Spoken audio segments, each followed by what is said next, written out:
meditando en el libro de Santiago, el capítulo 3, acerca de un tema, uno de los temas más importantes que tenemos en cuanto a nuestra conducta, a nuestra forma de ser.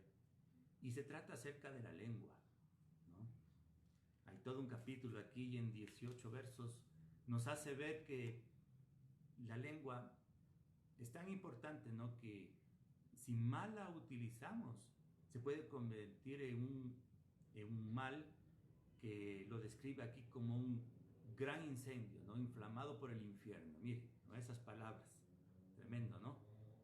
Pero que si bien usamos nuestra lengua, ¿no? Dices, serás un hombre perfecto. Mire esa palabra también, ¿no es cierto? O sea, lo pone en la cúspide de la pirámide moral, ¿no? Aquel que sabe dominar su lengua. Entonces, es un tema muy importante, ¿no? Y para comparar, digamos, el uso de la lengua y sus consecuencias, aquí en Santiago 3 hace muchas comparaciones, utiliza como 20 comparaciones, ¿no? Habla de, la compara como a los frenos de los caballos, como al timón de una embarcación, como a la rueda de la creación, como un pequeño fuego, como habla de una fuente de agua salada, una fuente de agua dulce, en fin, ¿no? Hace algunas comparaciones. Pero yo quiero en esta mañana referirme solo a una de ellas, al timón de una embarcación. Y les voy a leer aquí, ¿no? En Santiago capítulo 3, desde el verso 2. Porque todos ofendemos muchas veces. Si alguno no ofende en palabra, este es varón perfecto, capaz también de refrenar todo el cuerpo. Y aquí nosotros ponemos frenos en la boca de los caballos para que nos obedezcan y dirigimos así todo su cuerpo. Mirad también las naves, aunque tan grandes y llevadas de vientos impetuosos, son gobernadas por un pequeño timón, por donde el que las gobierna quiere. Así también la lengua es un miembro pequeño, pero se jacta de grandes cosas. De aquí cuán grande bosque enciende un pequeño fuego. ¿Sí ven? Entonces dice que es como un timón. Y usted sabe que una embarcación, ya sea grande o sea pequeña, el timón no puede faltar. Y proporcionalmente a la embarcación, ¿sí? El timón es realmente pequeño, es un instrumento pequeño. Y así también la lengua. Es un órgano pequeño comparado con el cuerpo. Sin embargo, ese pequeño timón puede dirigir la embarcación hacia donde el capitán la quiere llevar. Ahora, ¿por qué tomo esta alegoría? Porque hoy quiero hablar acerca de que la lengua puede asimismo llevarnos hacia uno o hacia otro lugar, hacia un buen puerto o hacia un mal puerto. ¿Ya? Es decir, la lengua puede determinar nuestro destino aquí. ¿Ya? Si hacemos mal uso de la lengua, es como girar el timón hacia un lado, tal forma que la embarcación de nuestra vida se vaya, ¿sí?, hacia lo que aquí mismo Santiago dice, ¿no? Hacia contiendas, celos, perturbaciones y toda obra perversa. En cambio, si el timón, o sea, la lengua nuestra, ¿no es cierto?, la dirigimos hacia el otro lado, hacemos que la embarcación nuestra vida, se dirija a lo que también aquí habla, ¿no? Hacia toda obra perfecta, ¿no? A una sabiduría en la que está llena, dice, de paz, de amabilidad, benignidad, misericordia, buenos frutos, sin hipocresía, etcétera, etcétera. ¿Ya? Pienso yo que usted desea, ¿verdad?, dirigir su vida hacia ese lado, ¿no es cierto? Entonces, hoy voy a hablar sobre 3 cosas que son importantes para que eso pase justamente. ¿Cuáles son esas 3 cosas, no? Bien, primero que nosotros debemos utilizar nuestra lengua, ¿ya?, de tal forma que nuestra vida se enrumbe por el camino de la fe. La fe tiene mucho que ver con lo que decimos, o lo que decimos tiene mucho que ver con la fe, ¿ya? Y vamos a ver cómo estas 2 cosas, ¿no?, o sea, la fe y lo que decimos, marcó el destino del pueblo de Israel en el Antiguo Testamento, y que se lo ha dejado como ejemplo para nosotros, como una advertencia hacia nosotros, ¿no? En Números capítulo 13, nos dice lo siguiente, ¿no? Ya. En el contexto, esta es la misión que tuvieron los 12 espías enviados por Moisés a la tierra prometida. Cuando ellos llegaron al margen de aquella tierra, antes de tomar posesión, mandó a 12 espías para que vayan y recorran la tierra y traigan la noticia, ¿no?, de aquello. Entonces, en ese contexto dice que 10 de los 12 espías hablaron de una forma de esa tierra. 2 de ellos, en cambio, hablaron de otra forma. Y tanto los unos como los otros marcaron su destino en base a eso. Vamos a ver primero el reporte que ellos trajeron en Números capítulo 13, ¿no? Dice en verso 27, y les contaron diciendo: nosotros llegamos a la tierra a la cual nos enviaste, la cual ciertamente fluye leche y miel, y este es el fruto de ella. Pero el pueblo que habita aquella tierra es fuerte, las ciudades muy grandes y fortificadas, y también vimos allí a los hijos de Anac. ¿Ya? Estos hijos de Anac se refieren a una raza de gigantes que había allí. Entonces la tierra o la noticia que ellos vienen trayendo es buena y mala. ¿Sí? Es buena porque dice que en verdad es una tierra que fluye leche y miel, es decir, una tierra próspera. Y de hecho demuestra algunos frutos. Pero en el lado negativo habitaba en esa tierra esta raza de gigantes, ¿no? Y las ciudades que ellos habían construido eran ciudades fuertes y amuralladas.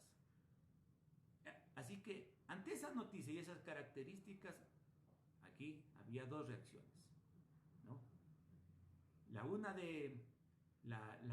reacción de 10 de los 12 espías, que fue una reacción negativa, fue la siguiente, ¿no? Les leo. Dice, los varones dice, no podremos subir contra aquel pueblo porque es más fuerte que nosotros. Comenzaron a hablar negativamente, no podremos. Fíjese eso, no podremos. A pesar que Dios dijo que Él les iba a entregar. Ellos, en contra de la fe de lo que Dios dijo, comenzaron a declarar con su boca: no podremos subir porque ese pueblo es más fuerte que nosotros.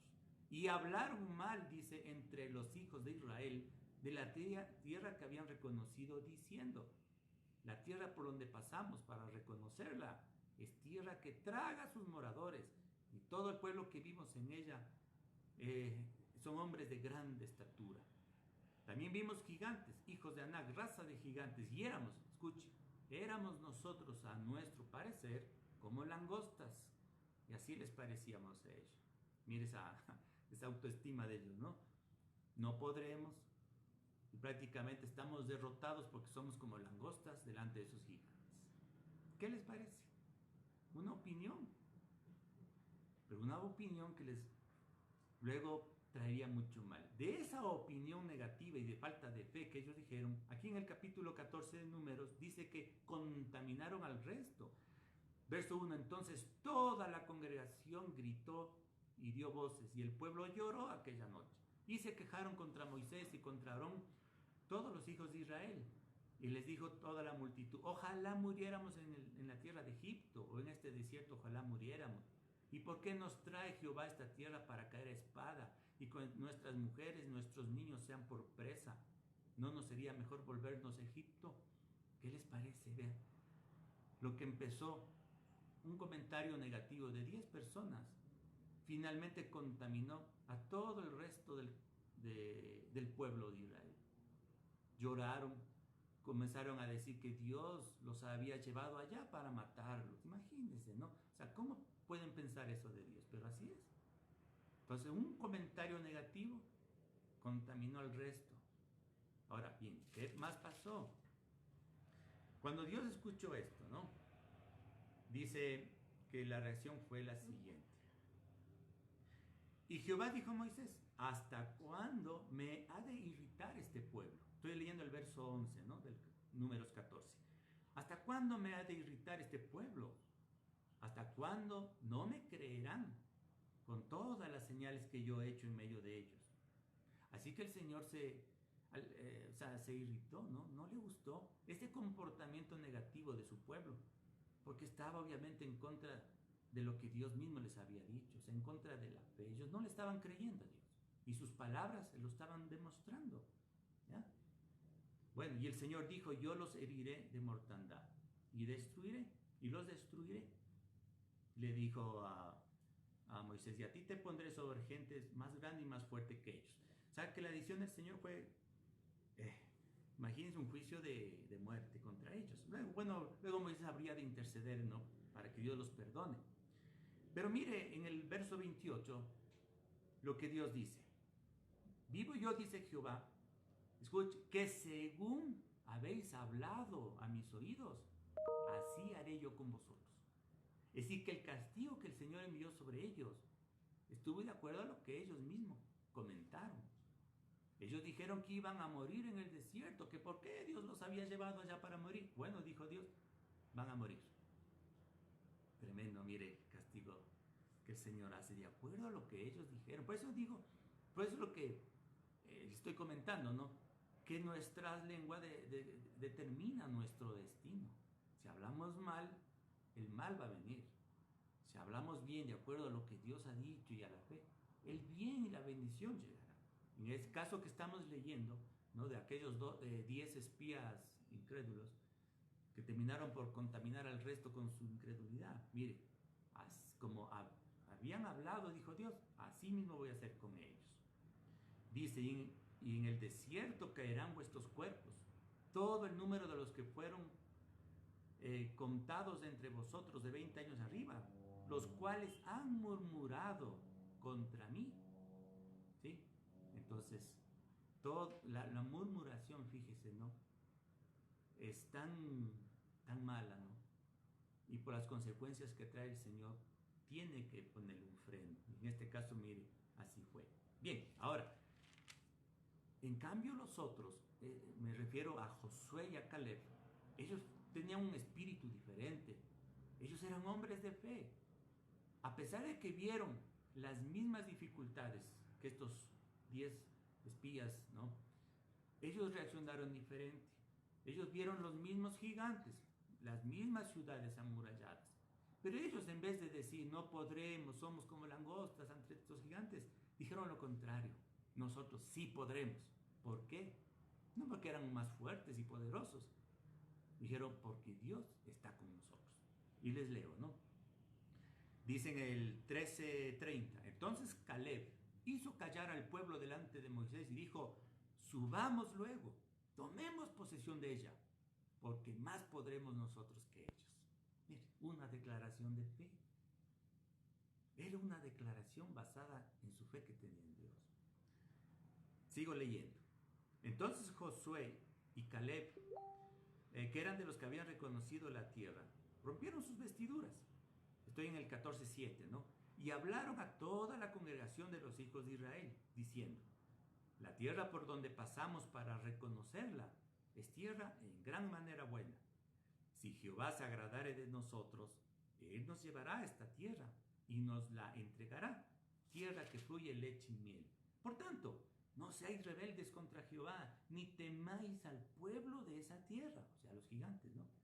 Porque nosotros los comeremos como pan. Su amparo se apartó de ellos y con nosotros está Jehová. No temáis. Miren, qué diferente, ¿no? Mientras los otros decían, ante esos gigantes somos como langostas, nos van a aplastar. En cambio, Josué y Caleb decía, nosotros más bien nos vamos a comer a ellos como pan. Miren, solo es cuestión de la actitud, cómo uno le toma ante los problemas, ¿no? Esos gigantes son los problemas, pruebas, tribulaciones que todos los seres humanos pasamos, ¿no? De muchas maneras. A veces la falta de trabajo, la economía, otras veces la enfermedad, los problemas familiares, etc. ¿Usted cómo va a reaccionar? Tal vez como aquellos 10 espías. No podré salir de esto, ya me fregué y ahora sí. ¿Por qué Dios tan malo me permite esto? O quizás va a ser como Josué y Caleb. Sí, el problema está ahí, pero yo sí voy a poder, porque Dios está conmigo. ¿Ya? Entonces, ¿cómo se da cuenta? El destino se marcó en ese momento. Dios les dijo que conforme habían hablado, así iba a ser. los 10 espías que hablaron mal y desanimaron al pueblo, Dios dijo, han dicho que van a morir en el desierto. Y durante esos 40 años que pasaron, todos finalmente murieron. En cambio, Josué y Caleb, mire el destino de ellos. En el 14:30 leo. Vosotros a la verdad, perdón, dice, sí, les leo todo el verso 30. Vosotros a la verdad no entraréis en la tierra, por lo cual alcé mi mano y juré que os había de habitar en ella, exceptuando a Caleb y a Josué. Entonces, el Señor prometió que ellos sí, Josué y Caleb, finalmente entrarían a la tierra prometida. Y así fue. La historia eso nos cuenta que 40 años más tarde ellos heredaron su porción de tierra. Entonces, ¿marca o no marca el destino nuestras palabras? Por supuesto, mire. Por eso Santiago la compara a la lengua como el timón de una embarcación. Conforme usted la mueva para un lado o para el otro, ¿no? O sea, conforme usted hable y comente, así será su vida. ¿Sí? La segunda cosa que yo quiero decirles al respecto de la lengua, ¿sí?, es que con ella podemos bendecir, así como también podemos maldecir, ¿no? Aquí en Números capítulo 6, les voy a leer. En el verso 22. En el verso 22 está la bendición sacerdotal. En el Antiguo Testamento, el Señor había dicho, entre otras cosas, ¿no es cierto?, las funciones que tenían los sacerdotes del Antiguo Testamento, era el hecho de que tenían el poder, ¿no es cierto?, de bendecir al pueblo. Y si alguien mire, se pregunta, ¿cómo es que yo puedo bendecir a una persona? ¿Cómo yo puedo bendecir a mis hijos? Hay muchas formas de bendecir, pero una de ellas tiene que ver con la lengua, ¿sí?, con nuestras palabras. Les leo, ¿no?, en Números 6:22. Jehová habló a Moisés diciendo, habla a Aarón y a sus hijos, o sea, a los sacerdotes, ¿no?, y diles, así bendeciréis. Escuche, así bendeciréis. O sea, una manera de bendecir a los hijos de Israel. Dice, tienen que decir lo siguiente, verso 24. Jehová te bendiga y te guarde. Jehová haga resplandecer su rostro sobre ti y tenga de ti misericordia. Jehová alce sobre ti su rostro y ponga en ti paz. Mire, 3 frases. Nosotros a veces acostumbramos, ¿no es cierto?, saludarnos de esta forma. Decimos que Dios te bendiga. Sí, ese saludo tiene su origen aquí en la Biblia, porque es una forma de bendecir al prójimo. Tenemos con nuestra lengua esa capacidad. Y que bueno, mire, que un padre también bendiga así a sus hijos, porque lo contrario es hablar mal, decirle que puedan hacer, un padre le diga no a su propio hijo, no vales para nada. ¿Qué le parece esa frase? Lo estamos maldiciendo. Pero en cambio, por el contrario, que le diga que Dios te bendiga y que Dios te prospere, que Dios tenga de ti misericordia, ¿no?, que Dios alce su rostro sobre ti y te llene de paz. Qué lindo que podamos así bendecir a nuestros hijos, ¿ya? Mire que este asunto es tan delicado, ¿no?, que Jesús decía que un día tendremos que rendir cuentas a Dios por toda palabra necia que hayamos dicho. Así que en verdad tengamos prudencia y dominio sobre nuestra lengua. Yo recuerdo alguna vez la imprudencia de una madre, ¿no?, que estaba con un niño pequeño, ¿no? ¿Cuántos años tendría? Tal vez 7 añitos, ¿no? Y el niño se le ocurre decir que el sueño de él era ser bombero. Y la mamá dijo, qué bruto, dice. Y sí, palabras de esas, ¿no? Ay, digo yo, no sabe el daño, ¿no?, que puede hacer, porque un niño se cree todo lo que el papá le dice, ¿no? Si le dice bruto, tonto, cosas así, ¿no?, él va a crecer creyendo que es eso. Por eso que algunos fracasan, ¿no?, porque tienen esa autoestima creada por sus propios padres, porque hablaron así de ellos mismos. Entonces, hermanos, tengamos precaución en nuestras palabras y más bien seamos padres, ¿no es cierto?, que sepan bendecir a sus hijos con palabras de bendición. Como está aquí, mire, toma estas mismas palabras de Números capítulo 6, verso 22. y bendiga de esa manera. Bueno, la tercera y última cosa que quiero compartir con ustedes en cuanto al uso de nuestra lengua tiene que ver con la oración. ¿Cómo oramos? ¿Con qué palabras nosotros podemos hacer nuestras peticiones? Igual, podemos nosotros mal usar nuestra lengua y hacer que nuestra oración no tenga resultado, como también podemos hacer buen uso de la lengua. Mire, en Marcos capítulo 11, verso 22, voy a dar lectura, ¿ya? Bien. Tiene su Biblia, también abra allí para leer juntos, ¿no? En Marcos capítulo 11. La historia, en cuanto, digamos, a esta lección que Jesús daría acerca de la forma de orar, parte de este acontecimiento de la higuera que Jesús maldijo, ¿no?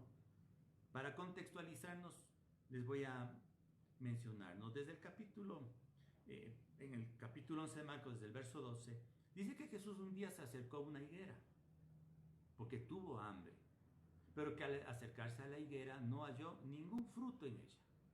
Entonces Jesús le dijo, nunca jamás coma nadie fruto de ti. Y o sea, Jesús echó una maldición sobre la higuera. Bueno, pasó al día siguiente, cuando otra vez estaba Jesús con sus discípulos pasando por allí, ¿no? Dice que los discípulos se asombraron y vieron que la higuera que Jesús había maldecido el día anterior se había secado desde sus raíces. ¿Ya? Ahora, ¿por qué Jesús hizo eso? Obviamente para darnos una lección, ¿no? Para enseñarnos algo. Entonces voy a leer aquí Marcos 11 desde el versículo 21. Entonces Pedro, acercándose, dijo, Maestro, mira, la higuera que maldijiste se ha secado. Respondiendo Jesús le dijo, tened fe en Dios, porque de cierto os digo que cualquiera que dijera a este monte, quítate y échate en el mar, y no dudare en su corazón, sino creyere que será hecho lo que dice, lo que diga le será hecho.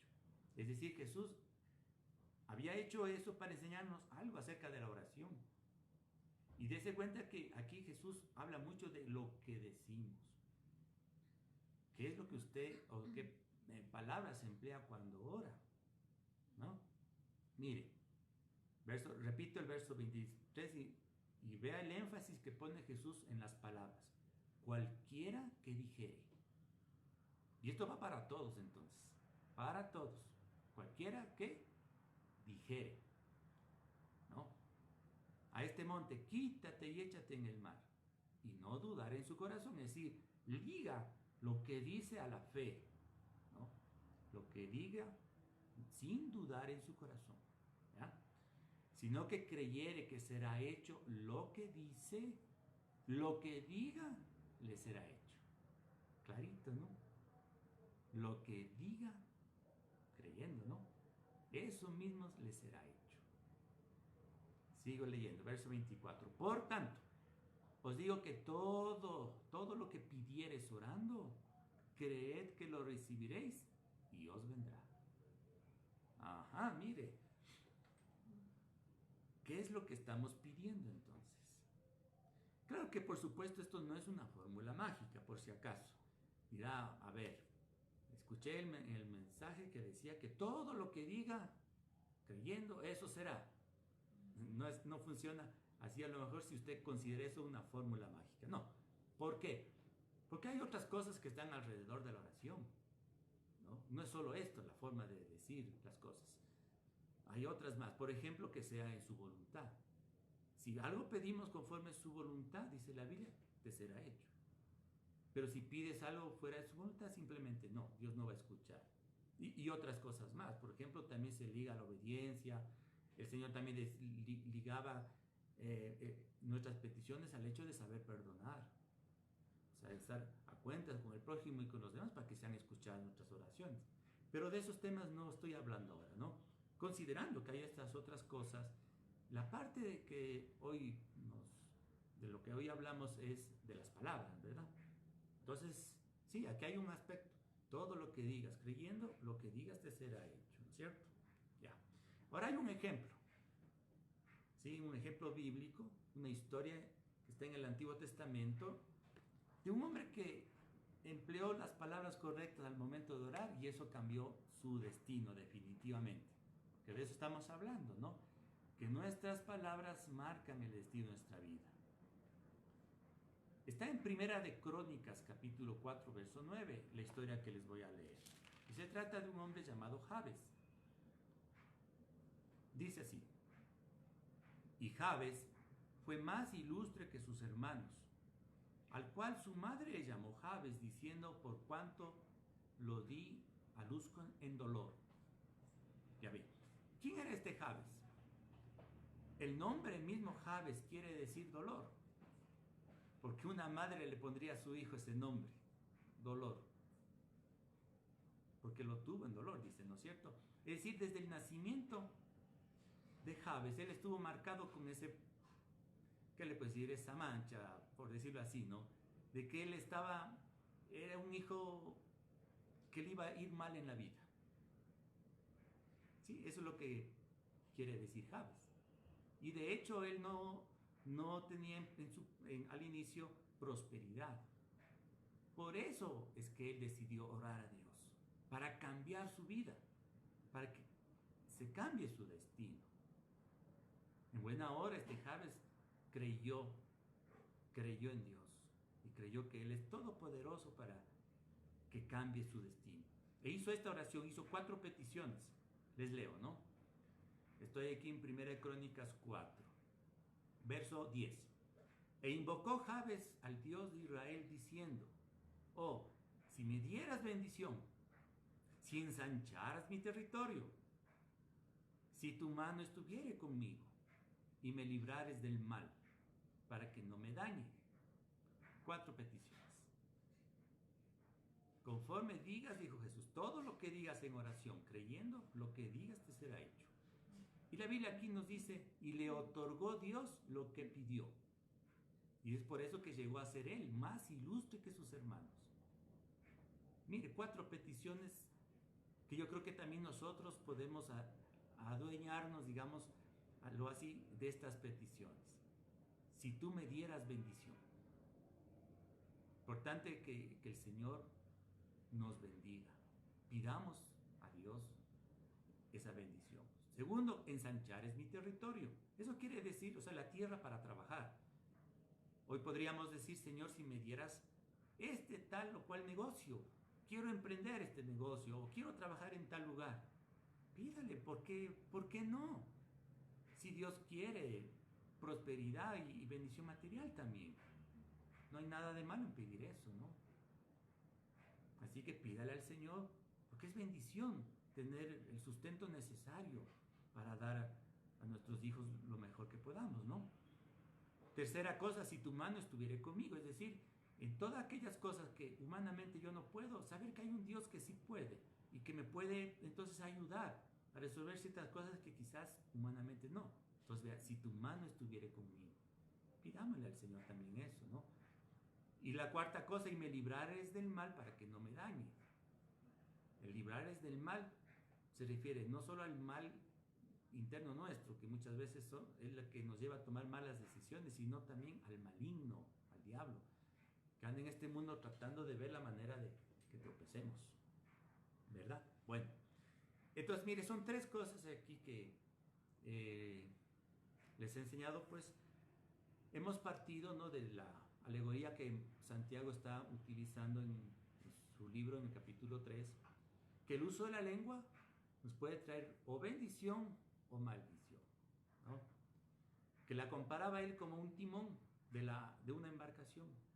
Así que la lengua o nos lleva para un lado de bendición, o nos lleva para el otro lado de maldición. Todo depende de lo que digamos. Así que podemos nosotros marcar un destino, así como Jabes. Si quizás hoy nuestra vida está marcada por el dolor, ¿no?, por la pobreza, por algunas cosas negativas, oremos, como Jabes lo hizo, con palabras adecuadas, Señor, conforme las promesas y lo que Dios mismo ha dicho en su palabra, ¿no? Promesas de bendición, de salud, de prosperidad, ¿ya? Que sea conforme su voluntad. Segunda cosa, ¿no?, que tengamos nosotros en mente y presente que así como Dios dio esa autoridad a los sacerdotes del Antiguo Testamento y que nos ha trasladado a nosotros ahora en el Nuevo Testamento, a todos los creyentes, tenemos el poder de bendecir. Que Dios te bendiga, que Dios te dé paz, que Dios te dé misericordia. Tengamos esa buena costumbre de que de nuestros labios broten palabras de bien, ¿no? Y seamos como Josué o Caleb, que ante los gigantes y las ciudades amuralladas, ellos por el simplemente hecho de tener fe, hablaron positivamente y decían, sí podremos. Nosotros los comeremos a ellos como a pan, ¿verdad? Entonces, se presente estas recomendaciones que están en la palabra de Dios, que es lo que Dios nos ha comunicado en esta mañana, para que sea o tenga una vida más enriquecida, ¿no?, en lo espiritual, y se manifieste eso en lo material también. Que Dios les bendiga entonces, ¿no?